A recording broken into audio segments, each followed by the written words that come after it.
चलो thermodynamics variable में हम पढ़ाएंगे स्टेट फंक्शन क्या होता है, स्टेट फंक्शन और पाथ फंक्शन, दो चीजें पढ़ाएंगे।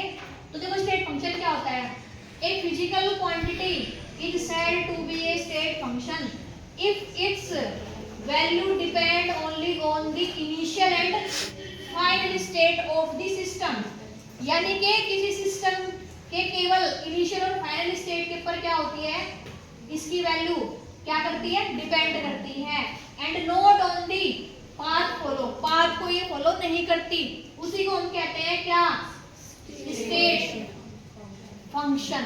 क्या मेरी बात समझ में आई? स्टेट फंक्शन किसे कहेंगे कि एक ऐसी फिजिकल क्वांटिटी स्टेट फंक्शन की जो जिसकी वैल्यू डिपेंड करेगी ओनली किसके ऊपर, इनिशियल और फाइनल स्टेट पर, किसकी, सिस्टम के, उसको पाथ से कोई मतलब नहीं होता, उसे हम स्टेट फंक्शन कहते हैं। फॉर एग्जांपल में हमारी आ जाएगी इंटरनल एनर्जी आ जाएगी, एंट्रोपी आ जाएगी, टेम्परेचर आ जाएगा, वॉल्यूम आ जाएगा, प्रेशर आ जाएगा, ठीक है, और एंथैल्पी आ जाएगी।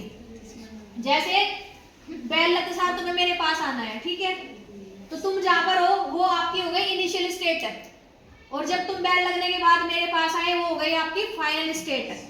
तो मुझे आपकी इनिशियल और फाइनल से मतलब है, मुझे ये मतलब नहीं है कि आप कौन सा रास्ता तय करके आए हो, चाहे आप दीवार कूद के आ जाओ, चाहे आप लैब के पीछे से आ जाओ, चाहे आप लैब के आगे से आ जाओ, मुझे तो क्लास में चाहिए आप, आपकी इनिशियल क्या थी और आपकी फाइनल स्टेट क्या थी, पाथ से मुझे आपके कोई मतलब नहीं है। तो उसी को हम क्या कहते हैं, स्टेट फंक्शन कहते हैं। समझ में बात आई? तो जैसे यहाँ मैं बात करूं किसकी, एच की बात करूं, एच क्या है, हमारी एंथैल्पी है, ठीक है। जब कोई रिएक्शन होती है तो उसमें बहुत सारे चेंज आते हैं, ठीक है। तो जब रिएक्शन चेंज होगी, मान लीजिए कोई रिएक्शन हो रही है, वो स्टेप बाय स्टेप हो रही है, एक स्टेप में 50 किलो कैलोरी, दूसरे में 50 किलो कैलोरी, तीसरे में भी 50, मान लीजिए 150 कैलोरी खर्च हो गई। तो उस केमिकल रिएक्शंस को आप पार्ट्स में करवा दीजिए, 3 में 4 में, तो टोटल 150 कैलोरी ही आएगी। तो इसका मतलब क्या हो रहा, पाथ हम चाहे कितने भी ले लो कोई मतलब नहीं है, क्योंकि जो खर्च हो रही है ना एनर्जी, वो कितनी हो रही है, 150 कैलोरी ही खर्च हो रही है, ठीक है। मतलब किससे है, हमारे ओनली किससे है, मतलब इनिशियल और फाइनल स्टेट से, यानी हमारे रिएक्टेंट और प्रोडक्ट से।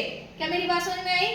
तो यही हमारा क्या हो गया, स्टेट फंक्शन हो गया। आई थिंक आपको समझ में आ गया।